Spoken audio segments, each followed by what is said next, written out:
Tonight, we'll be addressing the theme of burnout and how it applies in general settings, but also specifically within medical contexts, within medical professionals.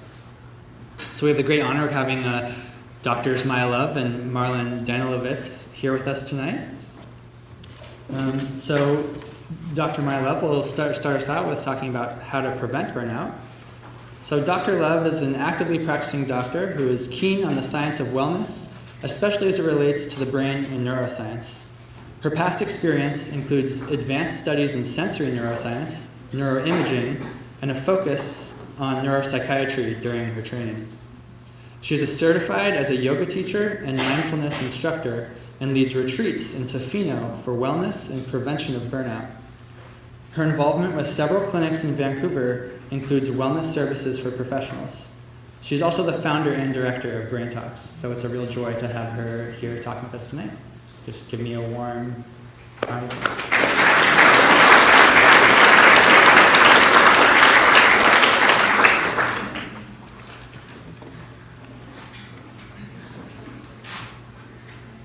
Okay, can you hear me? Is that good? Okay. So welcome everyone. Happy to see you all here. I'm going to just get started. I probably over-prepared a little bit, so I'll flip through some of the slides a bit more quickly, but if there's anything that interests you, we can always talk about it at the end of the panel discussion. So burnout. So in terms of financial bias, I don't really have any. I just want to take a moment to thank the BrainTalks team. I think I saw Sonia in the audience over there. So there's a couple of people, so always our group of volunteers is amazing. It's great that Taylor started this up again.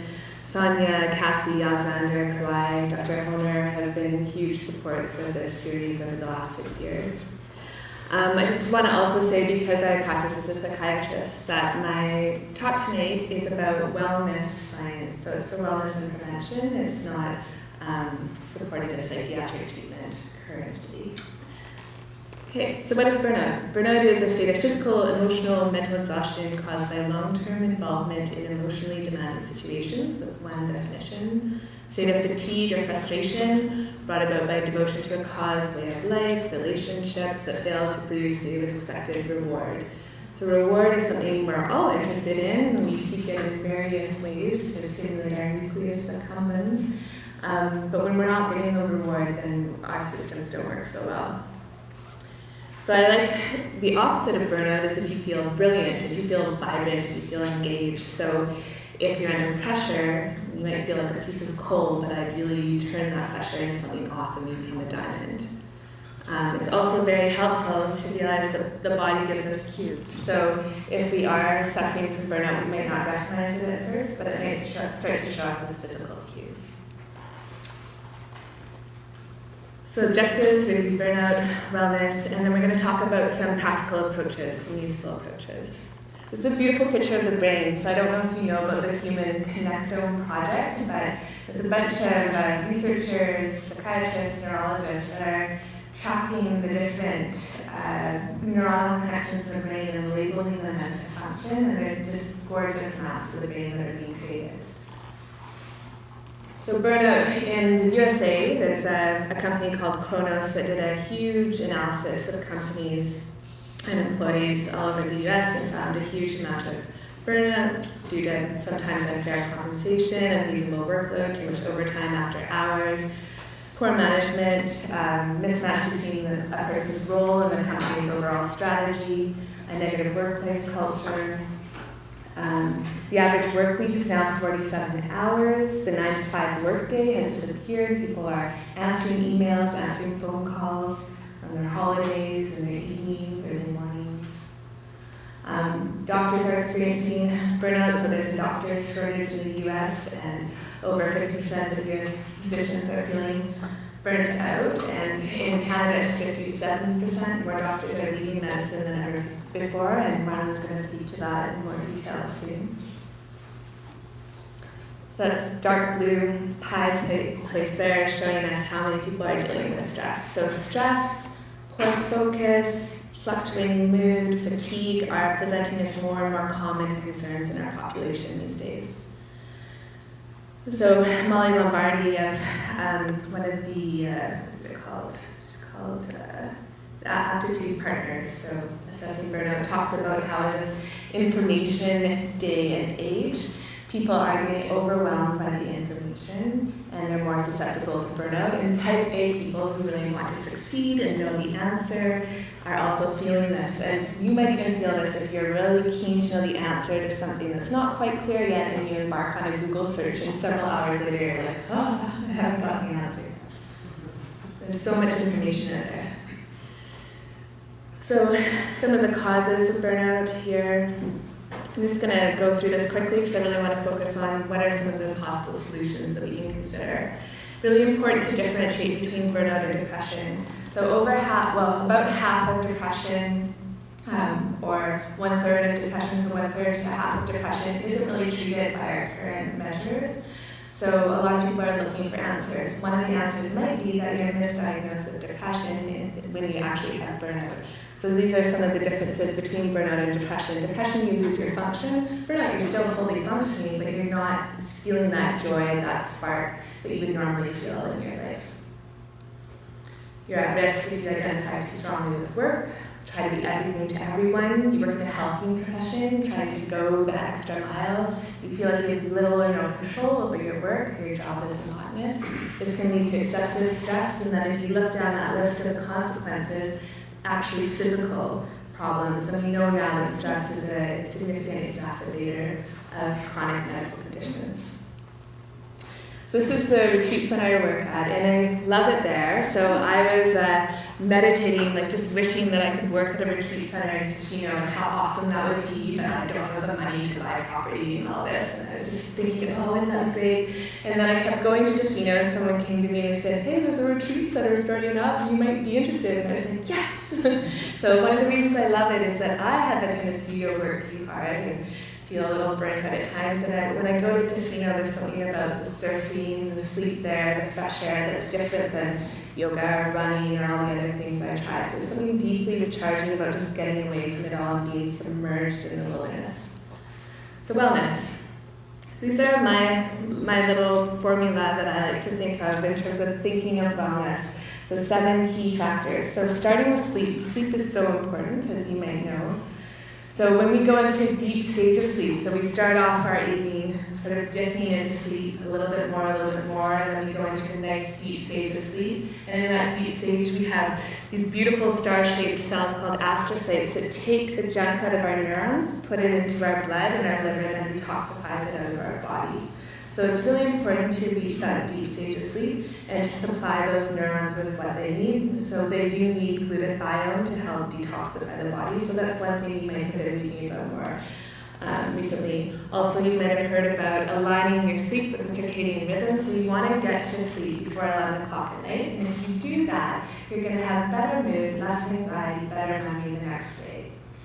5 hours of sleep or less per night is going to result in cognitive dysfunction. So unfortunately, we are seeing more people with early onset dementia, frequently people who are burning the midnight oil. They're getting dementia at age 40, 45, and they're having to see psychiatrists and do a lot of work to try to get their brains back. So it's really important to do that. Your sleep loss will actually impair your function so much that you're like a drunk driver. And accidents related to sleep are equivalent to that of people who are impaired from drunk driving in terms of the cost, the injuries, the mortality risk. So this is a picture of a human astrocyte. So that's in your brain. This is one of the many studies on Alzheimer's disease. So the theory is that when you don't clean those products out of your brain, you leave junk in your brain that collects plaques and tangles, and that leads to your Alzheimer's. So that's just more about the astrocytes. They're also involved in synaptic plasticity. So synaptic plasticity is when you have two neurons talking to each other, and the changing of the synapse between that. I'm just going to put this down for a moment. So it's really cool. There's some real-time videos out there now of the optogenetics of neurons, and you can see that when we learn new things, one neuron will reach out a branch to another neuron, and there'll actually be a synapse that will start to build up over time. So you're actively redesigning your brain when you're creating new learning. And if it's something that you're not doing anymore and you have a synapse that was built up before, it'll start to fade away and then disappear. So we do some of this in sleep as well when we integrate our knowledge and our memories. Okay, more astrocytes just because they're pretty. Okay, exercise. So we're kind of trained in our culture to take something to make us feel better, but there's a lot that we can actually do to make us feel better, and exercise is one of those things. It's just phenomenal. It boosts your endorphins, it boosts your BDNF, your brain-derived neurotropic factor that helps your brain grow. It actually boosts serotonin, it clears stuff out of your system, so it detoxifies you, gets rid of anxious chemicals, too much norepinephrine is actually prescribed for post-traumatic stress disorder for that reason. Regular cardiovascular exercise has also been shown to reduce cognitive decline, and it increases your parasympathetic tone. So do you guys know what your parasympathetic tone is? First question. You guys are like, asking questions? Okay, I don't have to get you to answer, but it's your rest and digest mode. So a lot of us in our lives today, we're going from thing to thing, we're on the computer, we're often in our sympathetic nervous system, which is our fight or flight system. So that's what we would use if we were going to run away from a tiger. And that gets our amygdala firing, gets our heart rate up, gets our blood pressure up. So that can lead to inflammation and exacerbate stress and illness. And so you want to get more into your parasympathetic mode, which is your rest and digest mode, makes you feel relaxed. That's when the body heals itself better, reduces inflammation. So exercise is a good way to get into that mode. Anything else there? When you're sweating, so if you look online, I've been teaching some hot yoga, so I was curious, well, what is the science of hot yoga, and does this really work? People say, no, you don't sweat out chemicals. You do. So they actually can measure a lot of things in sweat, and you can assess the health of the body through the sweat. So they're looking at more measures to use that in medicine today, and you do see phthalates and bisphenol A, which are some of the containers our food is in, our beauty products, and they do come out through the sweat and the skin. So it actually is a detoxification process. Okay, so this is the neurodevelopmental theory of emotional wellness. So started by child psychiatrists and psychologists, clinicians. So when you look at the brain, it first develops the brainstem, so that's that red part there, and then the limbic system, the emotional system, the blue, and then the green, which is your prefrontal cortex, where you do all your 2 + 2 = 4, your organizing, your executive function, your logic. So exercise supports the survival state so that you feel like you are secure, you are safe. There's studies that show if you're walking, you're running, you're doing bilateral movements, you're going to balance that part of your brain, and you're going to learn how to manage your emotions better, and you're then going to learn better. So with children, they do this kind of work and find that people who had, kids who had ADHD or behavioral problems in school, within 1 to 2 years of this programming, start to be able to actually do quite well in school and focus and concentrate. Exercise also helps the prefrontal aspect of your brain, and that's related to your processing speed and your mental clarity. You can also reset it through other ways. We'll talk about those in a moment. Okay, do you guys know what this is? Yeah. So those are, you probably know them. They're located within your cell already, and they're little powerhouses of energy. They also protect our DNA. They signal cell death.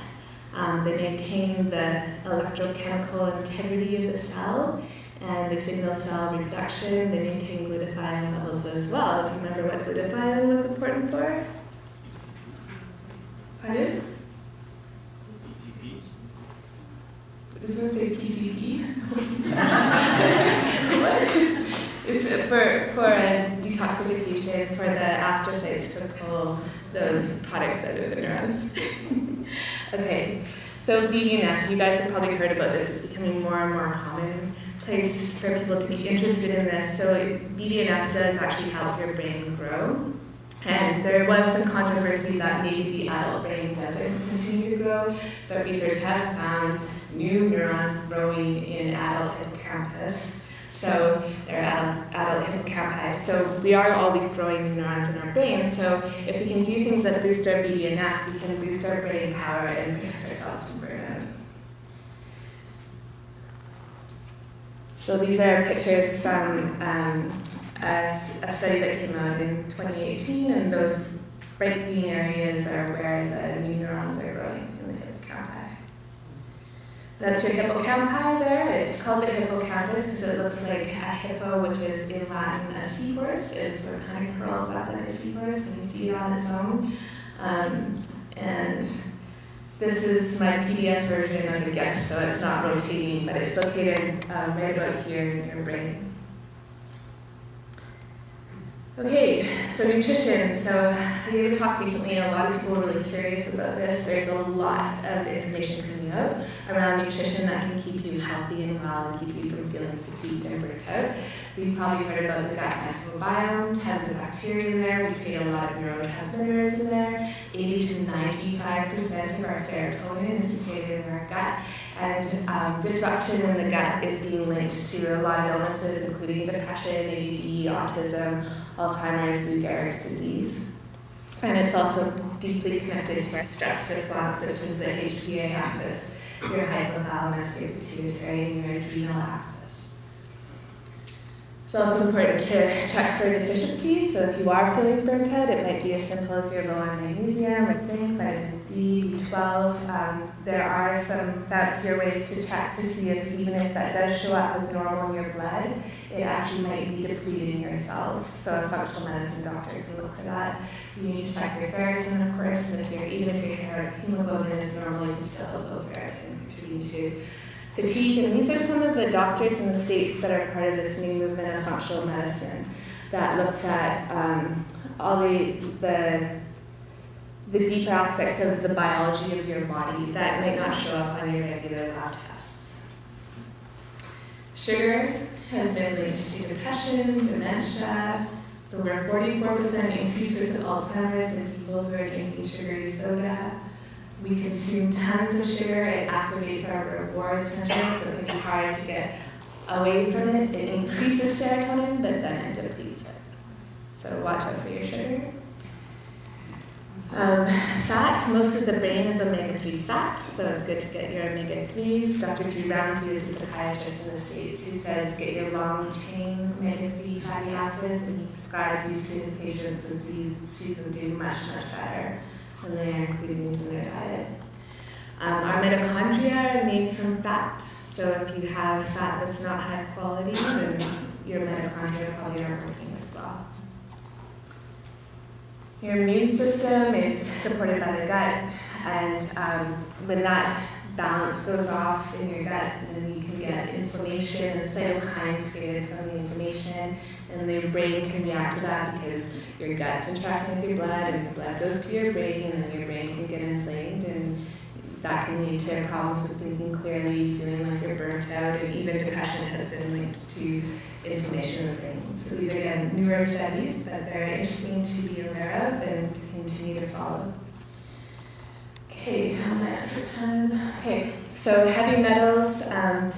There's a lot of different metals in our environment, in our food, and we now know that different people process these metals differently. So you might have a genetic profile that means that if there's mercury in your food, it doesn't bother you, you detoxify it out of your system, no problem.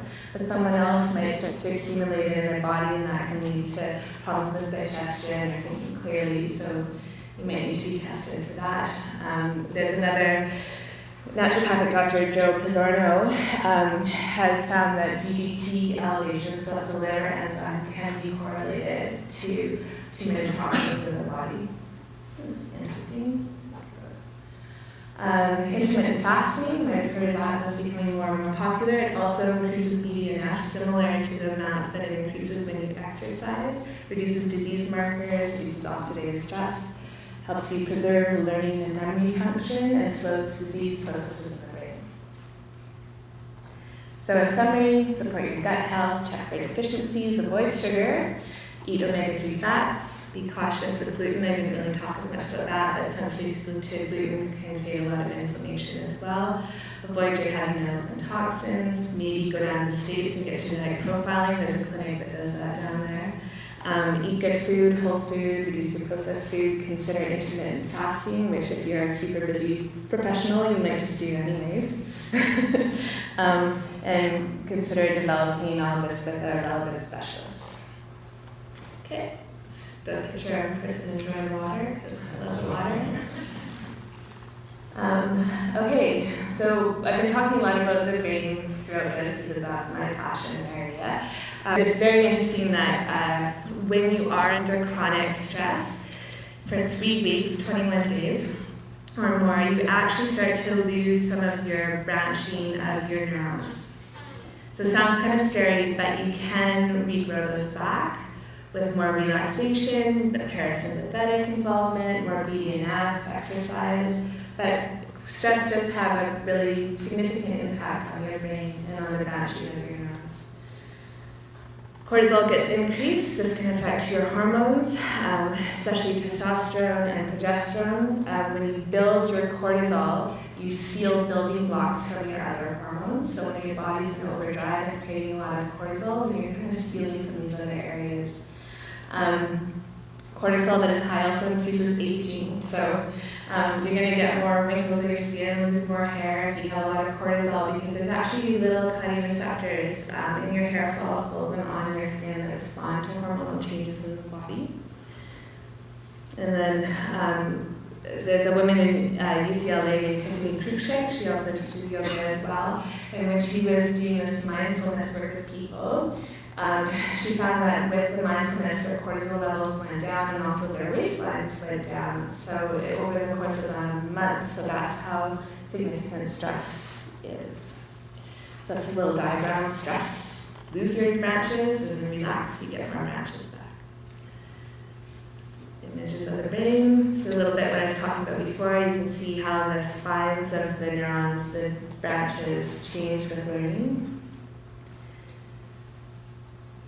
So another thing that's important is if you're a driven professional, you're going to want to tackle that project and go on it. And there's this idea that you can work tirelessly, you can marathon the project. But when you do that, you're actually in a beta brainwave state. And you're actually fatiguing yourself, because if you do that for too long, you're going to get tired, your decision making is going to go down, you're going to have more errors, you're not going to be as effective. So you actually need to daydream in your day. You need to take moments where you just stare out the window or look at something else on your computer or listen to some music or chat with someone. So that's going to actually recharge your brain and allow you to then problem solve more effectively. So these are studies that have been done, including with a group of, with various groups, and including physics students who, when they kept working on problems over and over, then they lost their ability to solve the problems effectively. So those are your brain waves. Beta is one at the top, the green, alpha is the yellow. Some studies showing how to get into your different brain waves. Another picture of Tofino. Okay, I like this quote from Dr. Mike Hyman. He's doing a lot of really great work on diet and nutrition in the States and healing people from a lot of chronic disease. So he also talks about the importance of emotional health being a cornerstone for your health. So when we have too much stress, we actually get changes in the brain. So our amygdala actually gets more active. We get scared more, and we get aggressive more. We lose more of our medial PSC, so that's our logic, thinking clearly. We change cortisol levels that we talked about before. We also decrease our dopamine, our serotonin, and our norepinephrine. So this is all going to affect your emotions and also your degree of self-control. So this is where psychotherapy comes in, because when you're having these emotional imbalances, so you can change some of that, your parasympathetic, deep breathing, your alpha brainwave state, your exercise, etc. But you also might have things like issues from your past or ways that you see the world that cause you to keep seeing stress or threat where there isn't stress or threat. And psychotherapy can help you accept and see those things so you're no longer blind to them, and then shift to a different lens on the world. It also teaches I can handle it. When you think I can't handle this anymore, you're actually creating more stress chemicals in your body. When you think I can handle this, I got this, then you're actually decreasing those stress chemicals in your body. So that brings me to mindfulness. So mindfulness is that acceptance, and it's also the deep breathing that triggers your parasympathetic system through the diaphragm engagement and the vagus nerve. And then it's after that. Okay, have you seen this before? A couple of you have, I think. This is the HeartMath website information about our heart rate variability. So this is my 6th point here, which is about energy. So we're just starting to touch on the electromagnetic aspects of health, and a lot of that has been kind of woo-woo in the past. Maybe like how the Tesla and how electric cars have been kind of not used until now.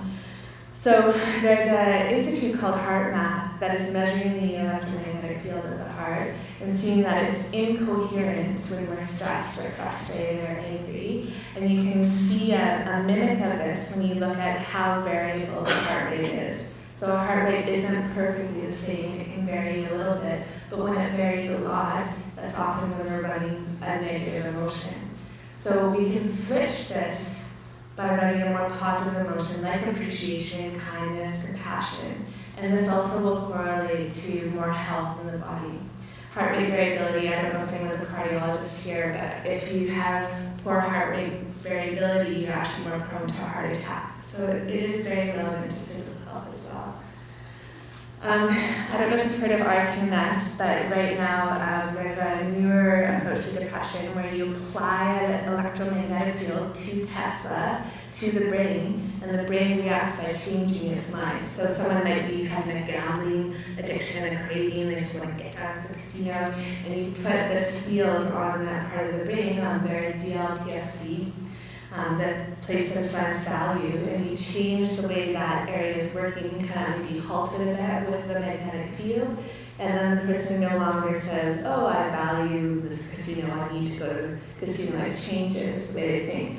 And that's because basically our brain is neurons that are sending an electrical signal. So anything that sends an electrical signal in one direction creates a magnetic field around it. And when you alter that magnetic field, you alter the way those neurons are working. So we have a lot of electromagnetic fields around us, so much that if we want to measure the electromagnetic field of the brain, the EMF, we have to do it in a very protected room. Our EMF of our brain is very close to the brain, very tiny. Our heart's electromagnetic field is very large, it's about 8 feet out from us. So could the heart's electromagnetic field be kind of like a TMS that we're putting on our brain? So if we shift our emotional state, do we then shift our thoughts? So, not sure, I don't have time right now, but it's an interesting exercise to put yourself in a really positive, feeling state in your heart and notice if you can think negative thoughts. And then switch that. Put yourself in a negative state, you feel frustrated, annoyed. Notice how easy it is to think positive thoughts. So, interesting way you can play with this. Of course, there's a lot of other influences. The Earth's magnetic field is 7.8 hertz, so it's pretty strong, but something interesting to think about.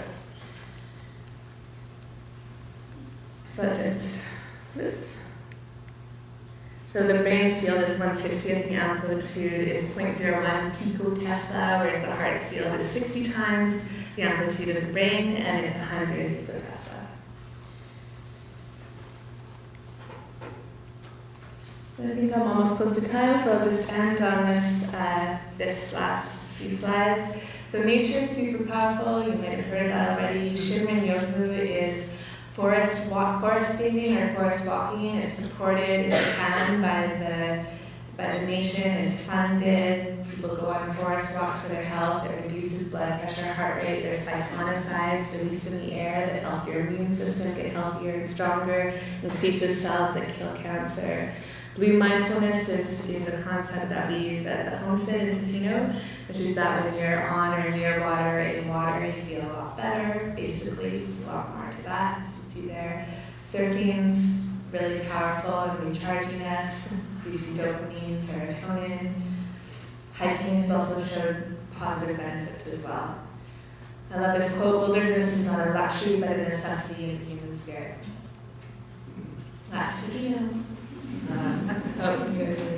Isn't that gorgeous? Okay, so these are just some factors to think about, and almost done. If you're at risk, some ways to reduce risk. If you're having consequences from burnout, some ways to reverse consequences. And that's the website for my wellness practice if you want to go there. Okay, thank you.